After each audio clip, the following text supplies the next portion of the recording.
This is the Can Crushers Wrestling Podcast. The following contest is scheduled for one fall. Let's go nuts! It's Jimmy Nuts! Drive out with a car! With your hosts, Mark Martinez. Remember, just because you're trash doesn't mean you can't do great things. And the English Professor. It's called a garbage can, not a garbage cannot. Hey, this is former WWE superstar Duke, the Dumpster Drosy, and you are listening to the Can Crushers Podcast. And welcome to Can Crushers Spotlight. I am your host, Mark Martinez. I am an everyday garbage man with a cast of characters like the English Professor, the Guru, the Rated X Can Crusher. The list can go on, but we love drinking some beer. We love talking some wrestling. And yeah, that's just what we do. Welcome to Can Crushers if you're a first-time listener, and welcome aboard. This is going to be fun. I can't wait so you guys get to know us, interact with us. The ways that you guys interact with us is on Facebook, at Can Crusher 69, Instagram, at Can Crusher 69, and Twitter, at Can Crusher 69. We're going to be doing the show called Ask Can Crushers here in about 2 to 3 weeks once we get a ton of questions in from people like you. And you can send those questions over at cancrusher69@gmail.com. Man, has it been a long day. It really has been a long day. I'm going to crack one open right now because the interview that I have set up for today for you guys to listen to is a love-hate relationship. This guy loves to hate me. We've worked a couple shows together. I ring announced. He's a hell of a manager. I don't give him respect as much as I should, but I'm going to today. Hopefully he takes it and he's marvelous about it. And he lets me ask him some questions. Guys, I know you see the picture in the thumbnail. I know you read everything about it. Coming on the show is Mr. Marvelous, Matt Bish. And I have a ton of questions about shows that I worked with him, about some other stuff that he's done in the locker room, how he got into it, the whole realm of it. And we'll see where it goes from there. Trust me, it takes a hard right. It's unbelievable. But before we get into the interview, we always have to do one thing, and it is talk to you about Collar and Elbow. Guys, these shirts are amazing. They're cool designs. They're very comfortable. Of course, they're affordable, but we can make them even more affordable. When you go to collarandelbow.com and you're ready to check out, there's a little spot for a promo code. In the promo code, type in Can Crushers, all one word, capital C in Can, capital C in Crushers, and we'll get you an extra 10% off your entire order. That's pretty awesome, right? We're very transparent on the show. That does kick some money back to us, like a couple bucks. We use it to buy more beer or me to buy more Collar and Elbow stuff. Told you, we don't lie. Beer and shirts, that's what it's all about. So you're going to listen to a spot from Al Snow telling you all about Collar and Elbow, and then we'll dive right into the interview that I had with Marvelous Matt Bish. Grab a drink. Wrestling. A love and a passion we all share. I've started a wrestling brand. The wrestling brand. A brand founded on the aspects of wrestling. Two entities working together to create a product that connect emotionally for people everywhere. Collar and Elbow is the brand. Passion and love for wrestling is the drive. I am Al Snow, and this is Collar and Elbow, the wrestling brand.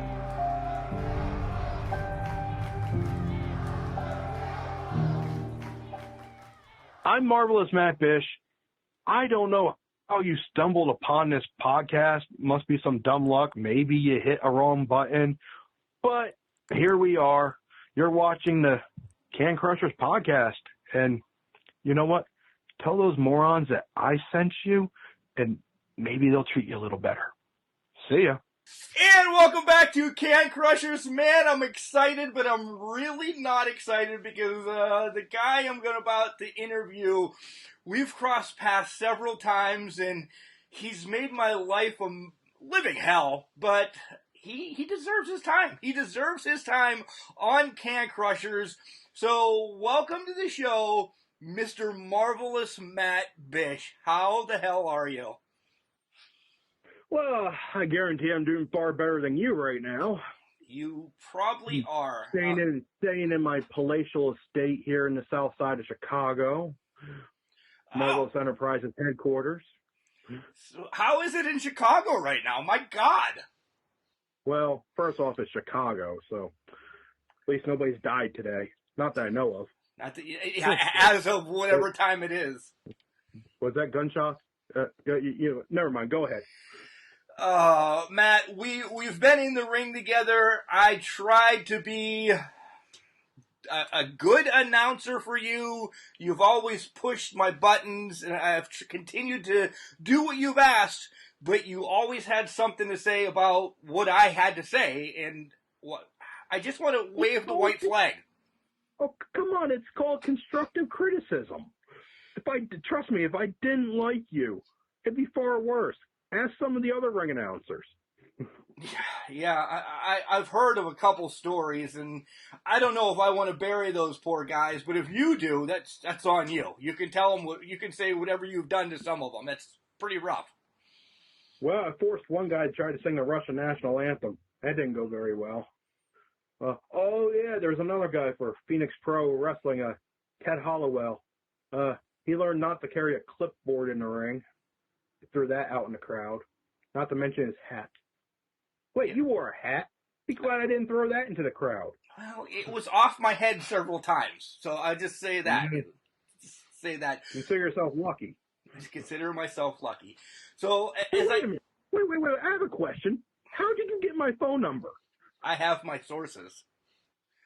Uh-huh. I have my sources. Al Roberts gave it to you, didn't he? Well, I gave him a couple bucks, and it was only a couple bucks, and that's all. It's six-pack and a couple bucks, and he was good to go.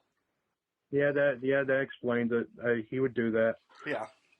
So, okay, what do you want to talk about? I want to talk about a lot of things, but first and foremost, like I said, I'm going to wave the white flag definitely for this interview.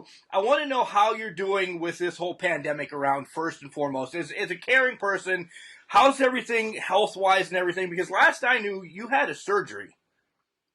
Well, yeah, a week before everything shut down, I had surgery on my calf muscle for staph infection, which is not fun. And I like to say I'm all healed now, but it took a month and a half to do that. And that's the only good thing really about not being able to go anywhere or do anything, was that I had this time to recover. And I could say I'm pretty much healed now, but,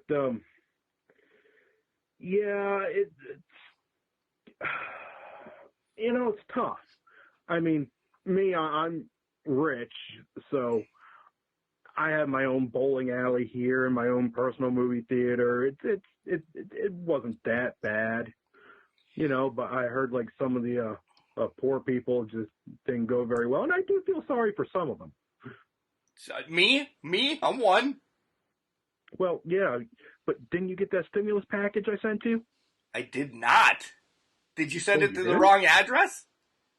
Maybe I did. Yeah, imagine that. You live in Cleveland, right?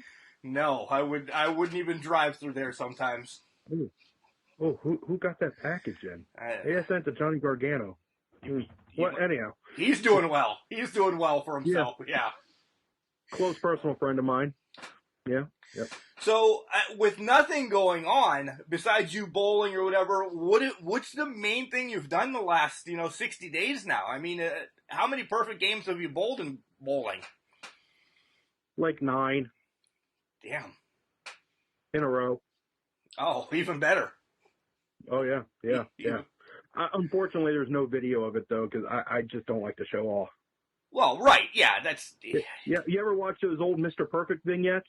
Kind of like that. You taught Mr. Perfect, didn't you? Well, you're damn right I did. I I thought taught him how to play chess. I also taught him how to dive off that diving board. Oh, that time where he threw the football to himself, I taught him how to do that. Me and Warren Moon. Warren Moon, that is a blast from the past. That's the reason why I love the Houston Oilers, by the way. Yeah, somebody has to like him. Right, they're no longer around. That's why. All right, let's talk about when before you were multi-millionaire, marvelous Matt Bish, and you were just a little Matt Bish. Who introduced you to wrestling? Like, who said this is what you need to do when you grow up and become? You should be the president of the United States, by the way. Well, we would have been better off with President Nader, but I don't want to talk about that. Okay. Wow. Okay. That goes way back. I've been a fan of wrestling. Oh man, probably ever since I was just like a little kid. I remember, my uncle would like play wrestle with us, and it was always on the TV here. When I was born, I was born in Rhinebeck, New York. Okay, that's WWF country. Oh yeah. And I lived for the first 10, 11 years of my life in Poughkeepsie, New York. Okay? So everybody knows what kind of hotbed that is for wrestling there. Oh, major tapings there all the time. Oh, yeah. Mid-Hudson Civic Center, Poughkeepsie. Yep. So it was always around. We had the Madison Square Garden channel. So you would get the MSG shows. You would get the Meadowlands. You would get like even some of the Boston Garden shows, and you'd get all these. So I remember one of the first matches I ever watched was probably the Hart Foundation and the British Bulldogs. That channel like crushes the network. 87, like 86, 87, so I was about 2 or 3 then. Yeah. So yeah, way back. We had the old wrestling buddies, you know, like the Hulk Hogan and the $1 Million Man and the Ultimate Warrior. We had the wrestling buddies growing up. Did you have all of them? We had the old. Oh no, I have 2 Hulk Hogans, an Ultimate Warrior, and a $1 Million Man. I had Macho Man. Of course, I'd have the $1 Million Man. Of course you would. It's your hero. Yeah, well, close to it. Yeah. Growing up, I always loved the bad guys. I loved the $1 Million Man. I loved Mr. Perfect. Owen Hart when he turned on Brett. Although at the same time, I kind of liked Brett too. So it was a confusing time in '94. But like I always loved the bad guys. Ric Flair though. Ric Flair is my idol. Yep. And managing wise, nobody was better than Bobby Heenan. I was getting there. That's on the docket to talk about, and we'll get there. So pump your brakes a minute. Pump your brakes. Okay. Let me back up then. Okay, so but basically, like my dad, my uncle, they sparked my interest in wrestling. You know, my brother and myself, my cousins, they would take us to the shows at not Madison Square Garden, in Mid-Hudson Civic Center. You know, I remember '94, we were there for the Heart Attack tour, and like it was also like an all day long Superstars taping, so you're there for like 6 hours. That's a dream. We were opposite of the hard camera, so we ended up being on television on W Superstars for like 6 straight weeks. You could see us in the crowd of the old shows because we were only like 5 rows back. And I remember if you want to put this in perspective, history-wise, that was also the taping where Bob Backlund put Arnold Skolin in the crossface chicken wing. Oh damn! I remember. Yeah, I remember that exactly. And not that long ago, I met Bob Backlund, and I told him, I was like, I saw you compete once. I said it was like the Heart Attack tour in Mid-Hudson Civic Center, and next thing I know, he just rings off the date. He rings off the date and everything. He's Bob Backlund, like he knows everything. He gave me details on the backstage stuff that day. At that time I was like 9. also like that's also like the same Superstars taping that had Doink introduced his other two clowns, Wink and Pink. And Dink, yeah. And I remember you could look up because they had the announcer's position up in the skybox, and like you could see Jerry Lawler and Vince McMahon. There was episodes of the Heartbreak Hotel. I saw Lex Luger versus Tatanka. The main event was Undertaker and Yokozuna in a casket match, and this was like Undertaker, like the purple Undertaker. That's my favorite, by the way. That's my favorite Undertaker. And it's like they had I got to see guys like Razor Ramon and Diesel and Shawn Michaels, the head shrinkers of Fatu and Sione at the time. You got to see Mabel. I got to high five Billy Gunn when he was one of the Smoking Guns. You know, it was cool. Oh, and here's the best part. And I don't know why they did this, but you would think being on the opposite side of the hard cam, if you had a match that day, you wouldn't sit on the other side of the hard cam, correct? Right. But, yeah.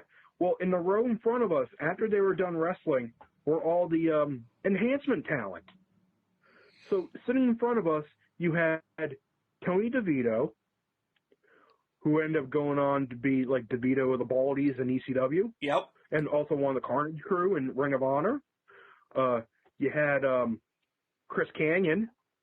Oh my God.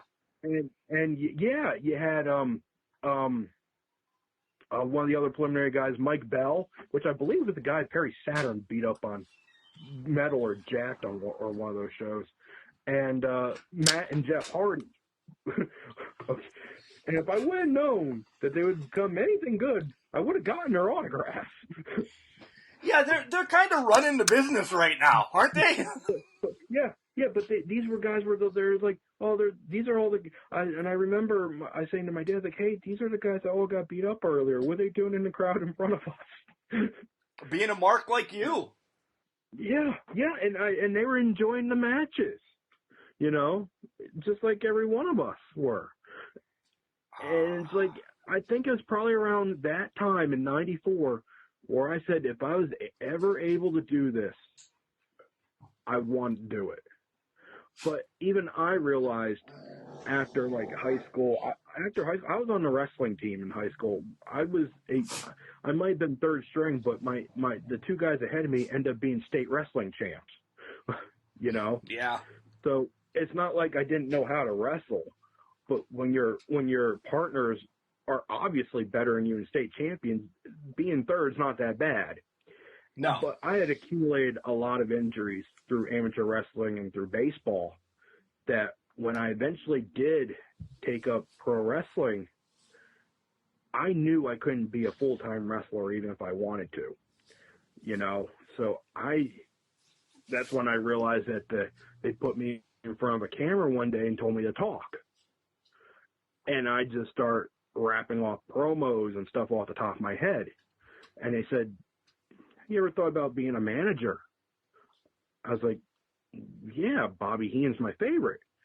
And throughout wrestling, I've done color commentary for DVDs. I have wrestled. I have managed. I did everything Bobby Heenan did because he was my idol. Wow. Yeah. You know, Bobby Heenan, you heard us a couple weeks ago when we were talking about the question that you sent in to us, and we'll get to that too, how we think Bobby is just the number one. Everything that he did had a purpose and sold the next thing down the line. It didn't be happening right now. It had planned it down the line, and that's exactly what you do. Well, the thing is, Bobby Heenan, he could do it all. I mean, here's the thing. When you go out there, Bobby Heenan could wrestle, okay? And he could wrestle well. But he was never actually trained to wrestle. I mean, I was. But if you ever watch a Bobby Heenan match, he does his bumps very sloppy, but protected. Do you know what I mean? Yep. Like, he knows he can't go out there and out-wrestle everybody, because how would it look like if the manager went out there and wrestled better than the wrestlers? You wouldn't push who needs to be pushed. there was really only a couple guys who could go out there as a manager and out wrestle wrestlers. One was Paul Ellerling, because he was a wrestler for years and a damn good one at that. You know, to an extent, J.J. Dillon, you know, was a pretty good wrestler before he became a manager and could still wrestle after that. Mr. Fuji. Mr. Food, yep. You know, as much as I want to say Captain Lou, I don't think he was really that good of a wrestler when he was a wrestler. No, he back all this old footage. Definitely a better manager. Himself. Yes. Yeah. Yeah.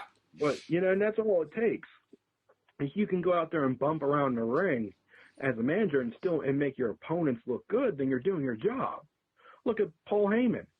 Have you seen the matches he was in? Jim Cornette. These are guys that aren't wrestlers. Jimmy Hart. But they got you they got you out there entertained. Yep. Because they can do this stuff. And that's the point. People pay to see them get beat up. Exactly. Go ahead. Go ahead. Okay. No, when you were young and then everything, you know, was full force that, hey, I'm going to do this, what did mom and dad think? You know, what were the family thinking? They're like, Matt, maybe you shouldn't do this, or you've had a ton of injuries from baseball and, you know, amateur wrestling, or were they like, yeah, go ahead, man, do it? I was told I could, but I had to go to college first. Okay. You know, always have something to back up on. Right. And like I said, it's just, I had to go to college first. And yeah, I did that. So then I got to do what I wanted to do. And I got back involved with APWF well after a few years after my graduation, because they're running at the K Arena in Indiana, PA, and well, they needed help. Like, we offered my brother and I offered to film the shows, you know, and so they could put on then VHS tape to sell. No betas. VHS was still prominent in 2006. It was. And we were selling VHS tapes of APWF shows. And eventually some of them did get put on DVD, because my brother ended up going to college for broadcast communications, and then knew how to do all the computer stuff to make menus and stuff for wrestling DVDs. I knew I liked him for a reason. I like the broadcast communications part of everything. I knew I liked him. Yeah, but like I said, he figured out how to do commentary in post if we couldn't do it live. He knew how to add commentary tracks later on. He knew how to add special features to DVDs and knew how to do all this stuff. Right. So he automatically went from my brother to my best friend. Your moneymaker. Because I'm not going to lie, it's the cameramen and the people like that make us all look good. That's nice to say. That's nice to say, because you don't hear a lot of people say that. Well, because if they wanted to, they can make us look really bad. Yeah. Good, you know, you don't insult the people that make you look good, because if I go out there and have beef with a commentator, they could bury me on commentary, and it doesn't matter what I do, I would never look good again. Yep. You know, same with a referee. A referee can make or break your match. So if you got a referee that you got problems with, is he going to call your match down the middle, or is he going to take it in his own hands a little bit and make you look bad? You have problems with a lot of referees, though. No, they never catch me doing anything. Right. See, that's the mark of a good manager. It is the mark. Don't get caught. That is the mark of a good manager. You brought up that you also trained to be a wrestler. Yeah. So tell us about who trained you to be a wrestler, and then your part sliding into being a manager, and then in the same aspect, did you have somebody saying, all right, you can wrestle, but this is what you need to do to be a manager? Like, did you get trained by Bobby Heenan? Because you're pretty damn good. You know, that's where I'm like, who gave you that kick in the ass to be the manager that you are? You know, unfortunately, I never got to meet Bobby Heenan, and I wished I did. Yeah. But no, I was originally trained at the APWF training school at the K Arena. Well, actually, multiple places because the training center kept moving around, and it was. I mean, the head trainer there was Bad Bubba Brewer, but I did most of my training with Full Contact Chris Coleman, who was a member of Team Tap Out, and and he was trained by Kato. Also, I did training with for a while, like with learning aspects of stuff from TC Reynolds because he would come in and visit often. And I don't know if you're familiar with this name from APWF history, but you know who Pig Vomit is? I've heard of him. I've never seen him. I've heard of him. And the Fairy Godfather? Heard of him? Yep. Okay, they're former APWF names, but they also went to the same school as I did. Okay. Okay? So they were a couple years older than me, but they were also my friends. So they would show me some stuff, teach me some stuff. I learned a little bit from everybody, you know. And actually, tell you the truth, I managed for the first time. Oh, let me think about this. March 2007. Wow. Was my first actual match as a manager. I say actual match because for my graduation project, I put on a wrestling show with the help of APWF, and I managed in the main event of that, but I don't really count that. Well, yeah, because you're getting graded on it. Right. And the thing was, that show, I managed the New York Assassin #1, who was TC Reynolds, and the Russian Destroyer #2, who would go on to be the Russian Bear, and they faced. Who did they face? Man, I'm trying to remember back. I've been hitting the head quite a few times. They faced Team Tap Out and we were awarded the APWF Tag Team titles before the match. So actually, when I went to the ring for the first time, I was already managing a champion. Wow. Yeah, and we set up our theme music as "We Are the Champions," walking to the ring. And it's my first time out there. I wore this stupid tuxedo that I vowed never to wear again. Yeah, thank God. Well, the reason why I stopped wearing it is because people kept calling me Mayor Mystery. Because Mayor Mystery and I dressed the same, except he has the mask and top hat, and I had the same outfit. And I was like, no. After about 2 years, I stopped wearing that tuxedo because I got tired of being called that. Nothing against Mayor Mystery. He's another one of also the premier managers in the area, and I think he's still managing for KSWA. I think he is. I've seen something recently that they put up.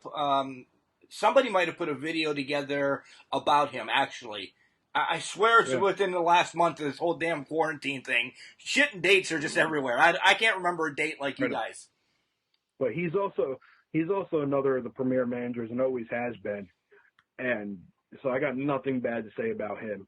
But, yeah, we go out and we got these title belts, and I was told to come up with a promo, and I had no idea what I was going to say. And I just called it off the top of my head, and I remember nobody was doing anything at first, and then all of a sudden I hear, boo, boo. I look in the back of the building, and my parents are there booing me. God. Thanks, guys. And then everyone else started booing. So it worked. Yeah. And I felt comfortable after that. That was my first show, and I think I managed 3 times that night. My God.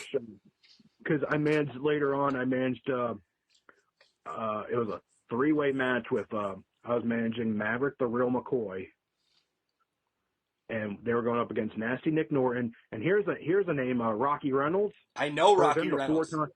Four-time NWA Junior Heavyweight Champion. Yep, I've seen him several times. Yeah. I love Rocky. managing against him, and he ended up winning that match. And then I think I managed one more time that night. And I think I was managing Diamond Troy Justice later that night, and I can't remember what happened at the end of that one. But then the very next show, I get there and I put my stuff in the locker room, and somebody said, "Oh, hey, is anybody sitting in that chair?" I go, "No." "Okay, well, somebody's going to come in and sit next to you." Like, "Oh, okay, cool." And in walks Abyss. What? Yeah, in walks Abyss. And I was like, holy crap. And he sits down next to me. He's like, "You're managing me tonight." I go, "Yes, sir." And so, by the way, nicest guy you could ever meet. I was going to bring that up.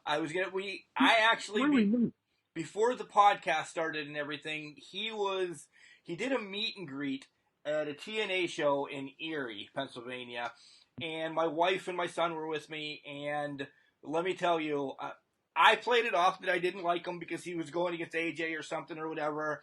My wife fell in love with him just because he was so damn nice, and I hate to, ruin his stigmatism, but we do that all the time. What a great guy. When I managed him, this was literally a week after. Okay, this was a week after Christian and all those guys in TNA beat him down with barbed wire and busted his arms open and all that stuff. Yeah. I don't know if you remember that. Vaguely. This would have been April 2007. He was beat down by Christian and all those guys, and they bloodied him with barbed wire boards and stuff. Because I'm looking at his arms, and they were freshly scarred. Yeah. And I'm looking at him, and he goes, "Kid, I hear you're new at this. Just listen to me, and you'll do great." "Yes, sir." So he go out there, and he wrestled, I don't know if you know this one, Lumberjack LaRue. Yeah, another one I know, yes. Yeah, and he beat Lumberjack in probably 30 seconds flat. Wow. And I know you saw the picture of me and Abyss in the ring, and that was right after that match. Damn. And I thought you just met him. And I was told, hey kid, you're managing me again tonight. So I got to manage Abyss twice that night. Because the main event was a 6-man tag match, which we lost that one, and then Abyss turned against all of us. But I got to manage a former NWA World Champion on my second show. That says you're going places, and that's what makes you marvelous. It really is. I mean, because second show, you should be managing somebody like me or the English professor. Really. I mean, I've always had the marvelous nickname. Hank Hudson gave me that marvelous name. Great ring announcer. Announcer. He looked at me, he knew my real name, and I wanted to keep my real name, okay? It makes it for less problems when you're signing autographs. So, and he looked at me and he goes, well, he's like, name some of your favorite wrestlers, and I named Mark Marrow, and he goes, Marvelous Matt Bish, that's your name. Cool. And I told Mark Marrow this. I was like, I technically borrowed the Marvelous nickname from you. And he thought he was honored to hear that somebody was still using his nickname. Mark Marrow. That's a name that only one other group of people brought up on this podcast, and that would be the fraternity, Channing Decker and Trent Gibson. Nobody talks about Mark Marrow. My God. Well, Mark Marrow, he was another huge influence in my career. Actually, one of the first WCW matches I ever watched was 1994 Bash at the Beach. Hogan and Flair. Yep. And that's the one where Hulk Hogan came to WCW and won the world title from Ric Flair. The very first match in that show was Johnny B. Bad versus Lord Steven Regal for the world television title.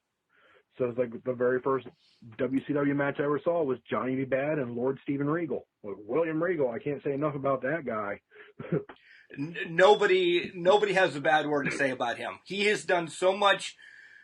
It used to be quietly for the business, but now so many people have spoken out that he he's up there. You know, he might not be storylines on Mount Rushmore, but he deserves to be on Mount Rushmore for what he's done for the business.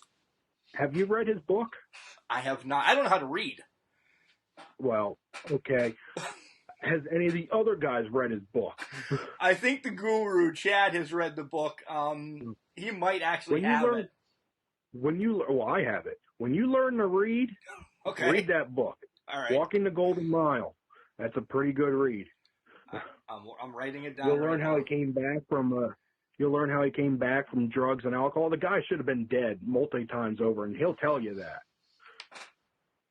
That's going to be one that I came back. Bye. All right, let me talk about Marvelous Enterprises a little bit. You currently, but not currently. Sometimes you don't, because we had Trevor Gage on recently. You bring Trevor Gage to the ring sometimes, and he's the Code Red Wrestling champion. Well, you guys have beef. No. We got no problems. So let me explain that. Like I was telling you before, you know how you watch the Madison Square Garden shows and the Boston Garden shows and the Philly Spectrum, and sometimes the managers didn't always come to the ring with the guys they were managing? Right. It's kind of like that. I got other business to attend to, and Trevor doesn't need me at ringside. He said it, and it's true. He doesn't. No disrespect, he doesn't. He doesn't need me. He's damn good, but it's always better when I am there. But he doesn't need me. It's kind of like that. Bobby Heenan wasn't always at ringside for his guys. Neither was Slick or Jimmy Hart. Maybe because they were attending business elsewhere. Same thing. So I can't be everywhere at once.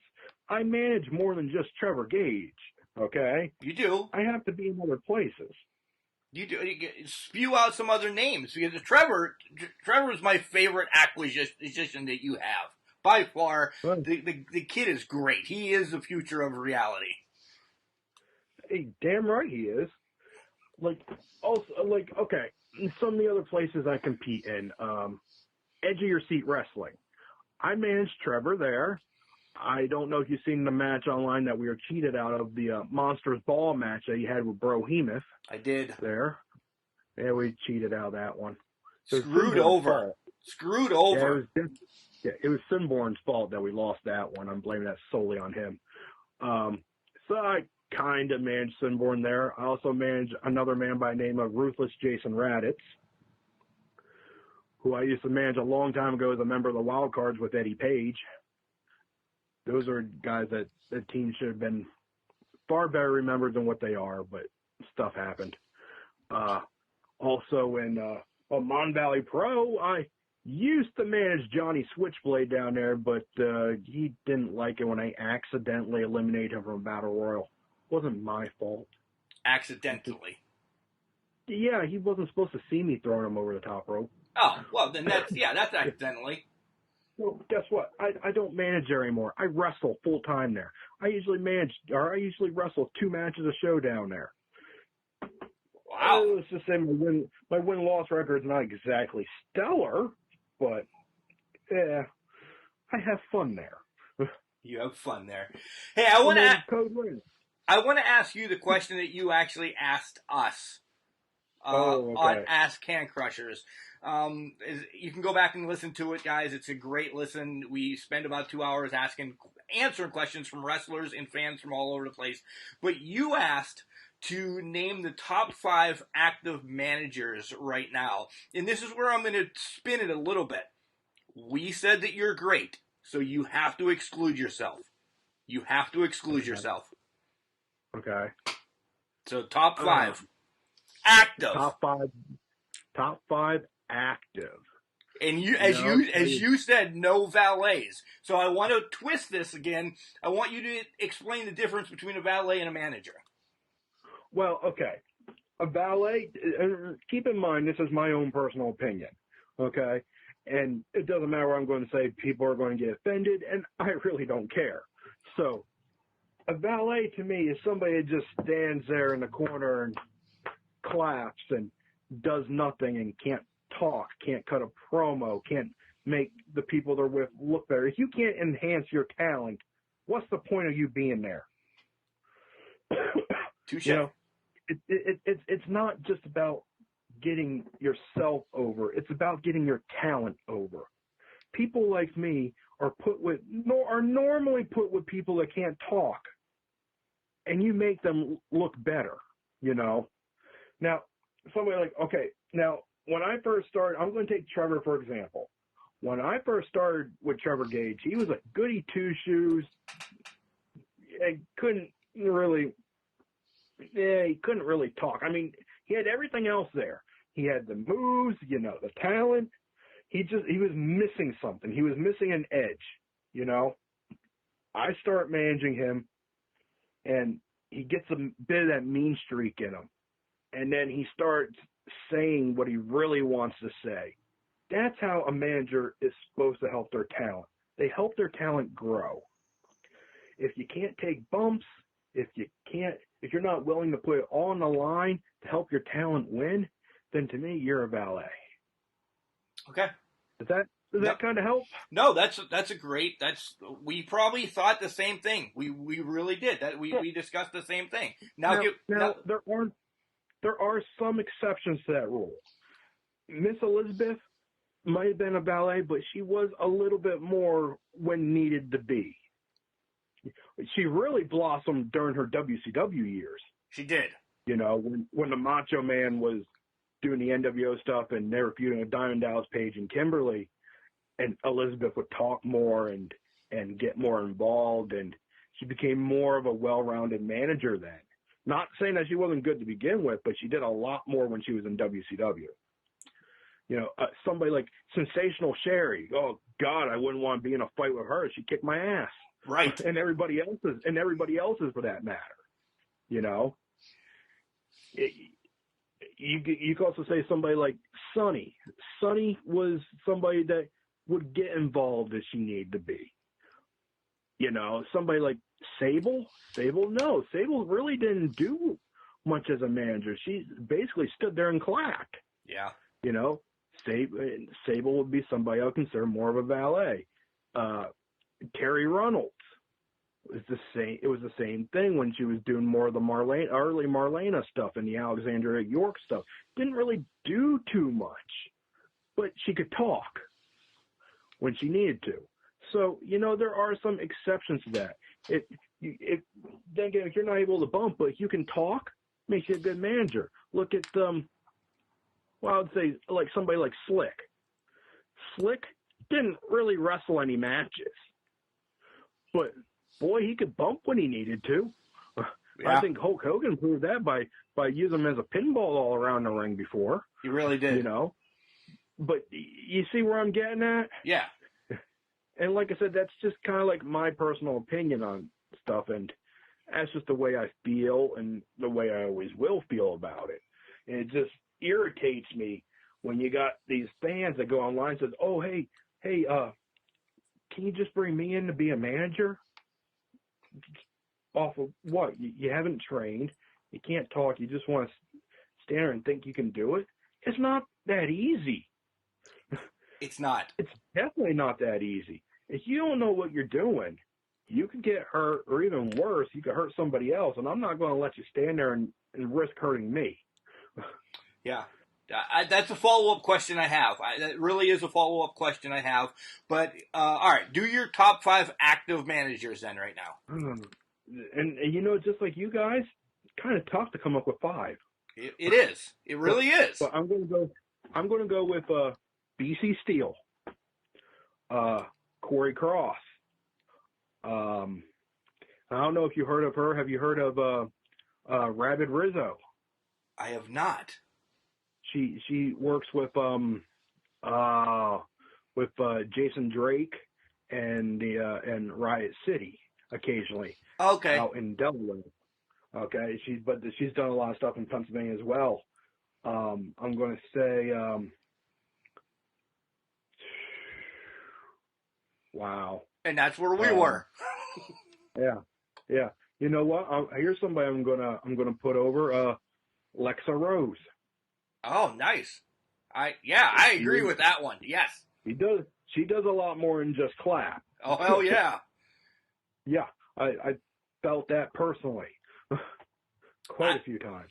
I've been in the ring when she's been in the ring, and I'm scared. Yeah. Yeah. And and here's one down in NXT, Robert Stone, the former Robbie E from Impact. I love him. I love what they're doing with him right now. And he just proves he doesn't have to wrestle. He's found a new career as a manager. Yeah. I mean, because he could easily stayed in Impact and done the bromance thing probably for the next 20 years if he wanted to. Yeah, that was over. That really was over. Yeah. And normally I would say somebody like Paul Heyman, but Paul Heyman might be able to talk nowadays, but Paul Heyman's not the same manager that he used to be. No. Paul Heyman's always going to be great on the microphone, no matter who he's with. You could put him with a broomstick, and next thing you know, he'll have you thinking the broomstick could be the next world champion. Yeah, he is a word wizard. He really is. Yeah, but you compare his work now to his stuff in the early '90s with WCW when he was managing the Dangerous Alliance. It seems like his style then to now is completely changed. He learned to adapt. Yeah. And plus, when you're managing somebody like Brock Lesnar, you really don't have to do that much. Stand there and talk. He'll fight for you. Yeah. So yeah, that'd be my top 5. That's a great top 5. And like I said, and the bad thing is, I know I'm leaving people out.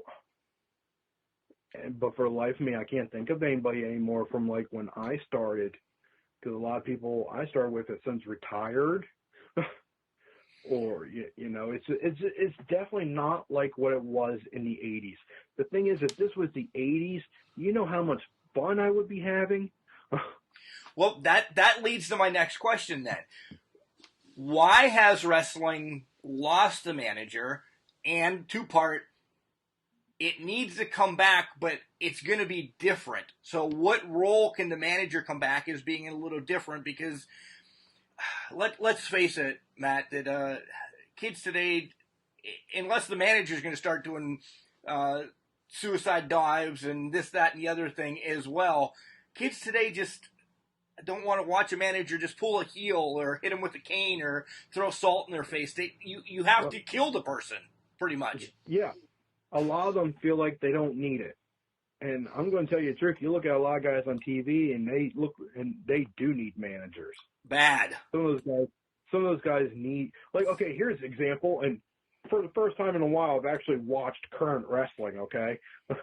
Bobby Lashley, when he was with Lana, that was horrible. Yep. Now that they put him with MVP, I don't know if you saw Raw the other night, but I did not. I fast forward through Raw anymore. Saturday mornings, I watch all of WWE's.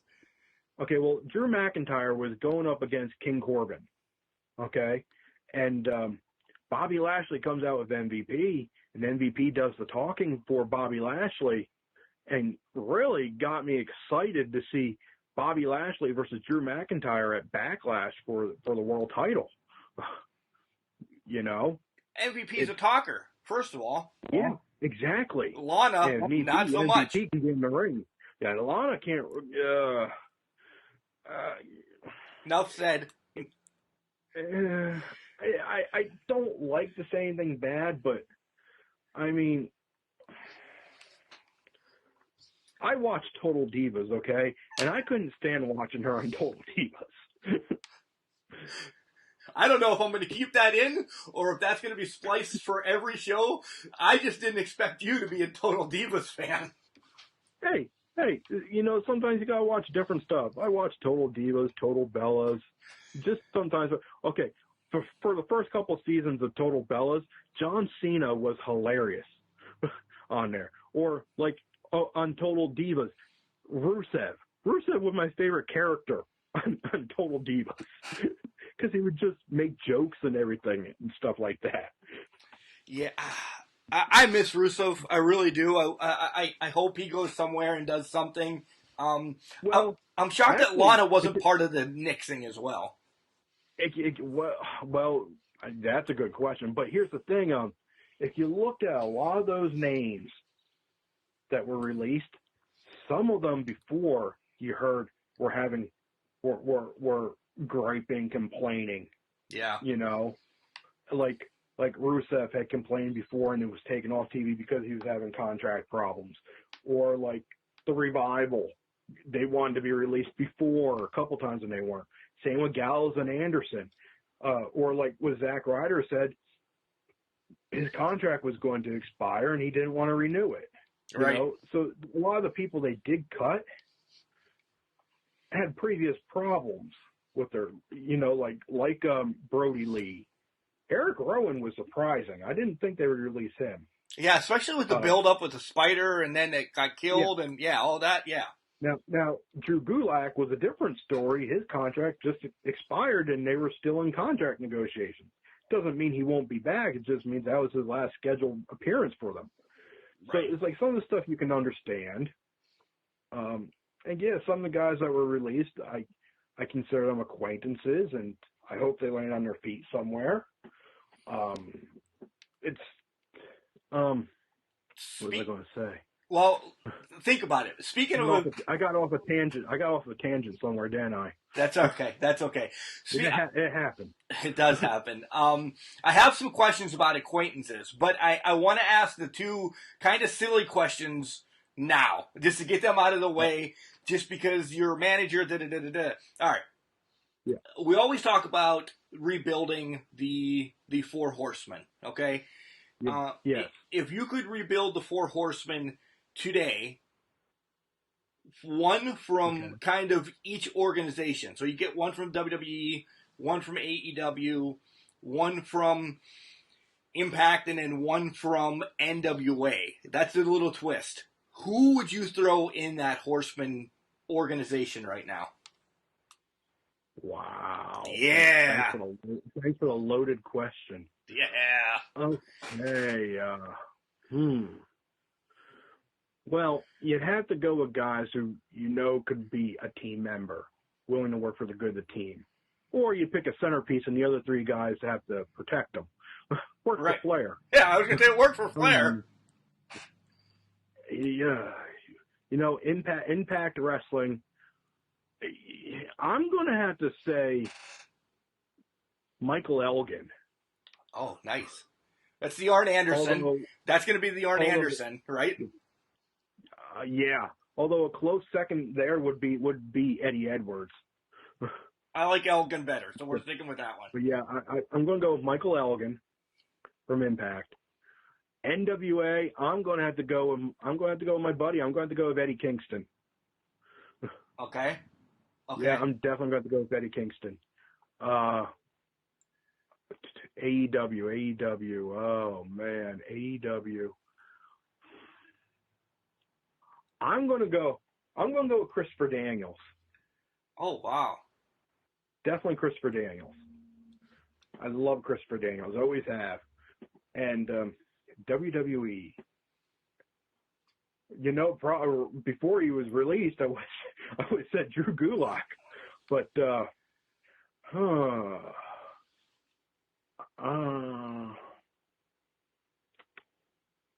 you know, I'm going to have to go with Angel Garza. Wow. So I like Angel Garza.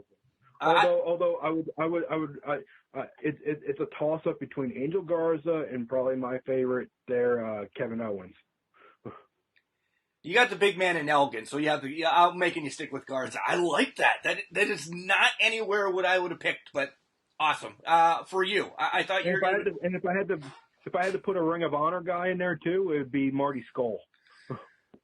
All right, that's who they protect then. It's not the Four Horsemen; it's the Five Horsemen, and Skrull's the one that they have to protect. No. It's the Four Horsemen and the Associate Horsemen. Okay. You know, like what Lex Luger was at first. Yeah. before they ditched Ole Anderson. Freaking Lex Luger. All right. Last silly question. Then we're going to talk about these people that you know, and I want a hell of a story. Spoiler, folks. This is going to be at minimum a 3-part series with Matt Bish because a monthly show with him because we talked off air and these are great stories. But I digress.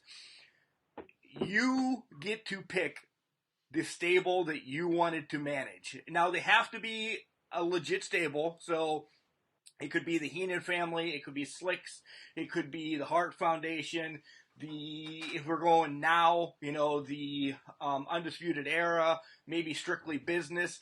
You get to pick one of all time. Anybody I didn't name, what marvelous enterprises are we going to see you on? Who's going to be the big people that you can fantasy manage? Definitely on that. Definitely would be the Undisputed Era. Why? Because I love those guys. They're the best wrestlers. They're the best actual wrestlers around. They just have it all. They have the talent. They had the charisma. For a while they had all the gold. And come on, who out there really is better than Adam Cole? Baby. Yeah. Yeah.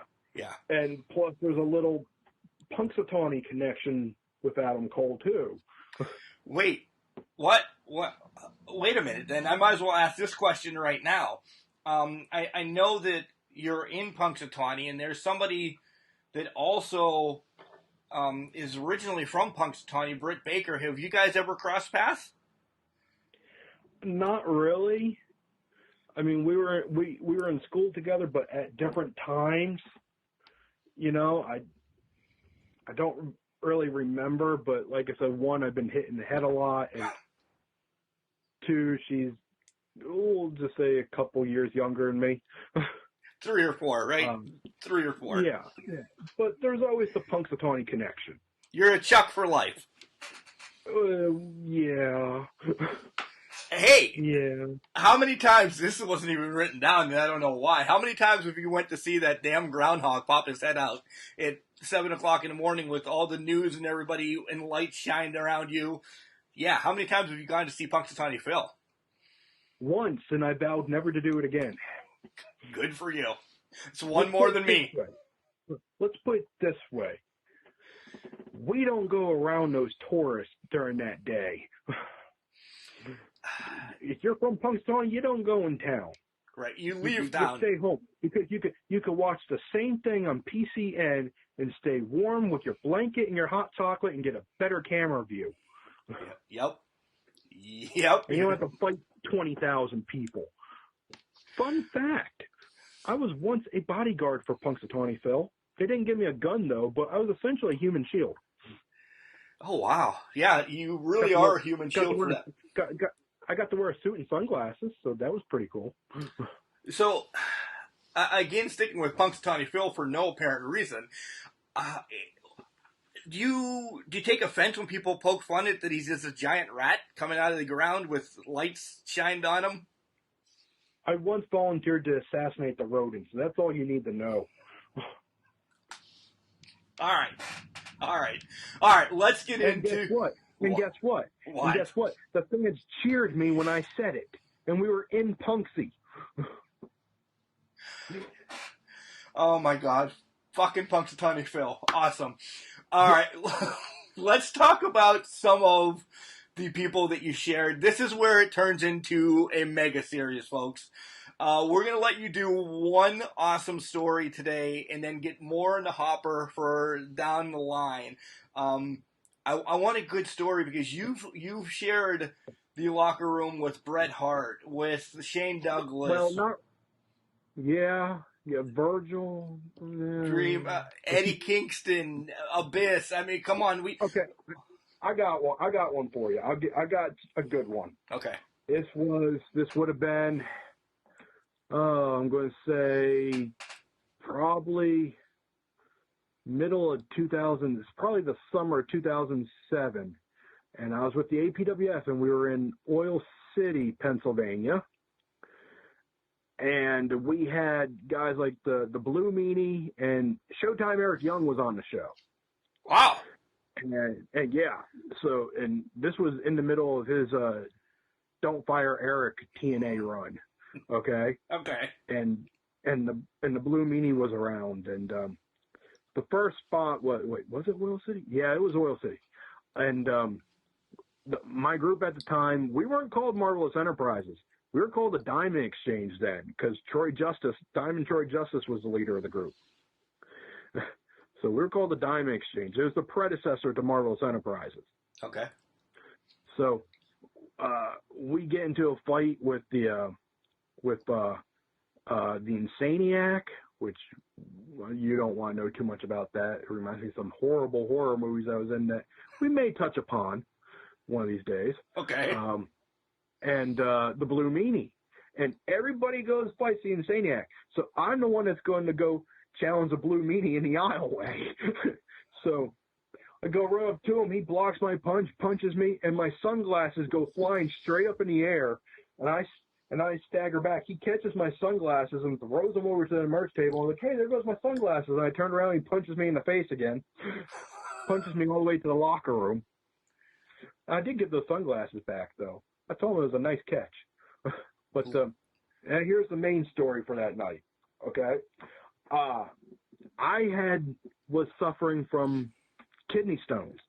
I don't know if you ever had a kidney stone. They're horrible. Unbelievable, yeah. horrible. I'd rather die than have another one. Well, I've had a few of them before, okay? And this one I couldn't pass. So I had a stent in me. You know what a stent is, right? It's a hose that goes in through, Yep. well, a very small opening and goes up into your bladder. And they kind of keep it in there for a little while until you're able to hopefully pass it. And so me thinking, yeah, I can still do a wrestling show. That was mistake number one. Dumb. So we're in the ring, and I'm kind of in a little bit of pain to begin with, okay? So one of the other wrestlers, his name was Colonel Carnage, and he was a former soldier. And, okay, I'm going to let end this one. He was also my cousin. And we had talked about what was going to happen and stuff, and he had this big helmet, the big Kevlar helmet. Yep. And so we're beating down the good guys, and he comes in and he hits me in the gut with the helmet, which didn't hurt. And then he was supposed to hit me like high in the shoulders, and he hits me directly in the kidney. Oh! Directly in the left kidney, and I drop. Okay? And meanwhile, the rest of my guys in Brittany Force are still beating up the good guys, and we're controlling the ring. And I'm lying on the canvas, okay? Like, trying to breathe, but, like, not really crying, but it kind of just looks like that I'm really selling what was going on because it looked like it really, really hurt when it really did. So Brittany Force checks on me, and she's like, are you okay? And I go, no. So finally we stopped beating up the baby faces, and they go pull me out of the ring, and they had to literally I literally had my arm wrapped around two people because I couldn't get anywhere. Okay, I wasn't getting any traction. Did you tell anybody that you had this in prior to the event? Oh, everybody knew. And they all told me that I shouldn't be doing this. And I knew I shouldn't be, but I was still a rookie at that time. It's like I felt like that if I didn't do it, they wouldn't lost your spot. Trust me. Yeah. Yeah, exactly. And I pride myself on saying that I never missed a booking. Even when I had my head bashed in a few years back, I didn't miss any bookings out of that. That's another story for another time. But so we go to the locker room, okay, and I had to go to the bathroom, okay, badly. God. And I like limp my way to the bathroom, and I'm in the I'm using the urinal, and all of a sudden I look down and I'm pissing blood. Imagine that. And I'm screaming, okay, because the pain was just bad. And then all of a sudden, coming out of the bathroom stall is Eric Young. And he just looks at me. He's like, "Brother, are you okay?" And he looks over my shoulder. Okay, To check your size? To check your size or what? I don't know. I don't know, but he sees all the blood. And he goes, "Are you okay?" I go, "No." And then he goes, "Yeah, I'll be fine." He's like, "Well, what happened?" I was like, "Oh, kidney stone." He's like, "You're out there wrestling with a fucking kidney stone? You're either very tough or very stupid." I was like, more like column B. Yeah. So at the end of the night, I look in my gear bag, and there's an autographed 8x10 in there from Eric Young. Oh, that's awesome. That's Yeah. So yeah, that's the one story. That's the first time I did a show with a kidney stone. I did it again.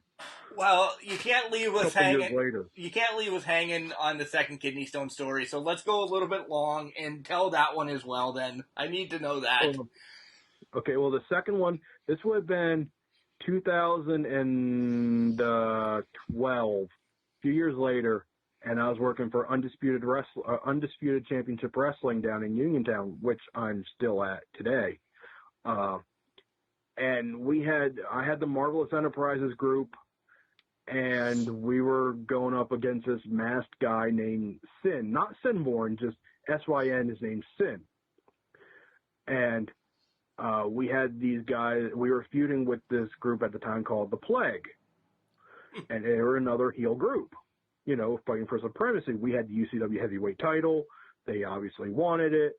So a couple of their minions was sent to the ring, and myself and one of my other guys I managed at the time, Black Ice, went down to ringside to head them off at the pass, while I had the Russian Bear stand in the ring with our heavyweight champion, Sugar Steve Flash, as the last line defense. It was a perfect strategy. Yeah. And so I'm out there. I didn't have a stent this time, but I had a kidney stone. And I rammed the one guy's head into the ring post, and next thing I know, the other guy hits me from behind, like elbows me right in the kidney. And I turned around and straight kicked him right in the dick. I said, "Don't you ever do that again." And he's down on his knees holding his nuts, which I think I kicked him right up into his throat. And then we fight all the way to the back. And then the Russian Bear takes off his mask, and it's the leader of the Plague, Jackal. I don't know if you heard of him, but No. he was another big guy. He turned around unmasked because he had taken out the Russian Bear beforehand and took his outfit, and then attacked Sugar Steve Flash from behind, rolled him up, and pinned him for his title. He was the real opponent. He lost the title. But let's just say, that other guy, he stayed down on the ground for a good few minutes holding his nutsack. I would only imagine. All right. Let's. If you're starting with nut stories and dick stories, I can only imagine in a couple of weeks what part 2 is going to be and who we're going to hear. You were kind of, and don't take this the wrong way. I know you love Bobby Heenan, but holy Christ, you have a lot of Jim Cornette in you because you're rattling stuff off at will. You have to have a collection of everything that you've ever done, right? I have a lot of it, and maybe one of these days I'll invite you to Chicago, and you can actually see some of this memorabilia and stuff I have. I would love to do it. I would love to. I'll just have to make sure. I just have to make sure to tell the guards not to shoot you on sight. Well, some people already have a hit out on my head. They're working with my wife to collect my insurance, but nonetheless. Wait. How much you worth? Couple bucks. Not many. Literally a couple bucks. Like $250. But then again, if I had everybody killed off, who's going to admire my collection? Right. So See? I kind of got to show it off. Nice. Hey, we always ask these questions at the end as well. One, what are you going to tell the kid that wants to be Marvelous Matt Bish as soon as they're old enough? It says, "Hey, man, I love what you're doing for this business. How can I do it?" What's the best piece of advice you can give them? Buy my merchandise. No, seriously though, I would tell them first, stay in school, go to college, because you need something to fall back on just in case. because when I was injured and out of wrestling for 11 months, I had a backup, and it served me well, and it still serves me well to this day. And I would say finish school, go to college, go to a respectable training school. Ask around before you go. Just don't pick the first one you see, because there's guys that will screw you just to get money off you and won't teach you anything. And if all else fails, contact me and I'll put you in contact with the right people. Yeah, that's legit. I'm not spoiling any other episodes, but he's got a plethora of people that he can just say, hey man, this kid, he's looking to get into the business. So if you're thinking about it, we need to hook you up with the Marvelous One. He's got knowledgeable people. And if not, I always know people doing seminars and stuff like that, especially if you can get into a Bob Evans seminar with Brutal Bob. Yes. Yeah, one of the best. It's and also something else. If you really want to be in wrestling for most of your life, try to find something else to do in wrestling too. Try your hand at commentary. Try your hand at managing. See if you think you might be able to do something else, because Lord knows you can't wrestle forever. One injury. You can talk forever, but you can talk forever if you do it right. One injury in your in-ring wrestling career could be over, correct? Oh yeah. I fractured my neck in a match and I was out for 11 months. I tore my ACL before and was out for 6 months. You know what I did during that time? I did commentary. I did commentary for DVDs and for late night Fox 8 shows. I picked up something else, so I was still relevant, so I was still around. Speaks the truth, guys. Hey, I know we're in the midst of a crazy-ass pandemic, and we don't know when anything is going to open back up, but do you have any future bookings that you want to spew out that maybe we can come out and grace your presence? Well, hopefully sometime in August right now, maybe September. We'll just have to wait and see how it goes, but tentatively August 22nd, I'll be at Edge of Your Seat Wrestling at the Moral VFD down in somewhere down in Uniontown area. Just look up Moral VFD, you'll find it. And Sonny's on the show. It's tentatively scheduled. I managed Trevor Gage down there. Maybe not Sinborn anymore. There's always, you'll see good matches down there. Shadow the Clown. Love Shadow. Down there. Love Shadow. There's the Canadian heartthrob Rick Evans down there. J. Rue. Awesome. Is there, if you've seen him, the artiste J. Rue. He hates me. I remember him having an Australian accent. I don't remember when he went to French, but yeah, he outright hates me. He legit hates me. Well, I can understand that. Right. Let's see. You got Brohemoth. You got Timothy Titan. I mean, the Godfather's been down there, and I've had some interaction with him. I've had the Patriot. He punched me in the face before, but it wasn't my fault. There's all sorts of talent. You'll see sometimes guys like Jason Gorey are there. And I don't know, Sizzling Sam Styles? Oh, yeah. He's been there before. Luckily, I avoided the whipped cream. Good. Thank God. Yeah. You got guys like Kiowa, the Maryland Championship Wrestling heavyweight champion, I believe, who's done work with Ring of Honor. Yep. You got all these excellent talent down there.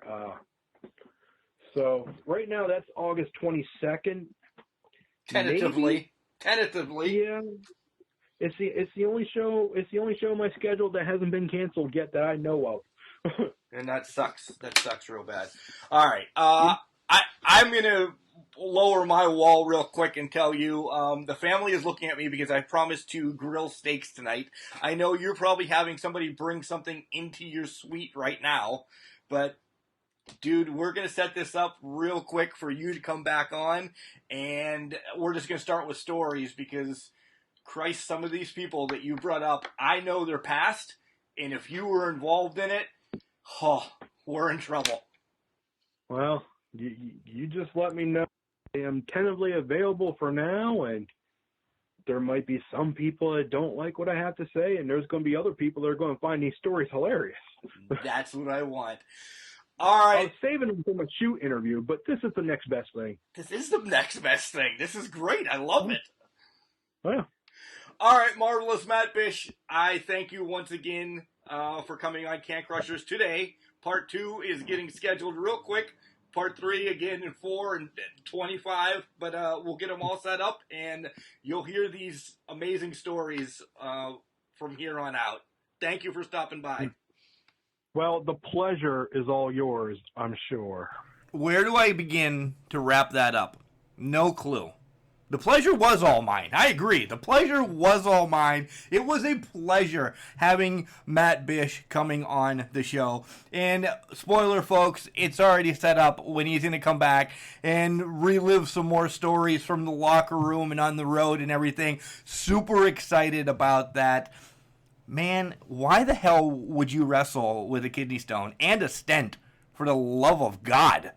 For the love of God, why would you wrestle with a kidney stone in a stint? And poor Eric Young, seeing all that hanging out. Oh, my God. I echo his thoughts from the valet to the manager. This guy is a genius. As much as I waved the white flag and we've bickered and bantered about anything on the shows that we've been together, he's a genius. He loves old school wrestling. Welcome right into Can Crushers with John and Chad and myself. That's what we grew up on. That's what we love. And Marvelous Matt Bish is just a part of all of that as well.